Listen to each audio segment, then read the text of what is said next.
Puis cette question, pour terminer, le Champ de Mars au pied de la Tour Eiffel est-il devenu un coupe-gorge? C'est une image bien sûr, mais c'est vrai que lundi soir, une touriste anglaise de 23 ans a déposé plainte pour viol.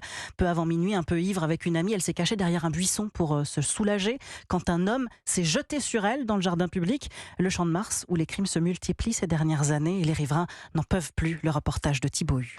Regardez, en fait, c'est la cour des miracles. Hélène, coupe courte, chemisier blanc, habite le quartier depuis 40 ans. Vivre au pied du Champ de Mars, un petit coin de paradis devenu un enfer. En 2 ans, on m'a arraché 2 fois mon sac, le joli collier en or que je portais depuis 35 ans. J'avais pas l'impression d'être aussi une proie que je le suis depuis 5 ans. Son mari, Bernard, membre des Amis du Champ de Mars, observe la Tour Eiffel depuis son balcon. Il témoigne lui aussi d'un climat anxiogène. Le Champ de Mars est devenu un champ de bataille, de deal. Je ne rentre plus chez moi à pied après 6 heures du soir parce que j'ai peur de me faire agresser. Vous voyez là, vous écoutez ce qui se passe là.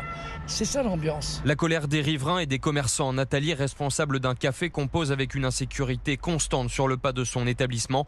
Elle demande un accès restreint au Champ de Mars, surtout la nuit. Trop, c'est trop, voilà. J'aimerais bien que le Champ de Mars soit fermé. Je donne l'exemple quand même du Luxembourg, un très beau parc qui est fermé, parc Monceau. Une situation devenue invivable, la faute à des malfrats attirés, selon elle, par des touristes beaucoup trop nombreux. Un reportage signé Thibaut Hu. Merci Fanny Marceau.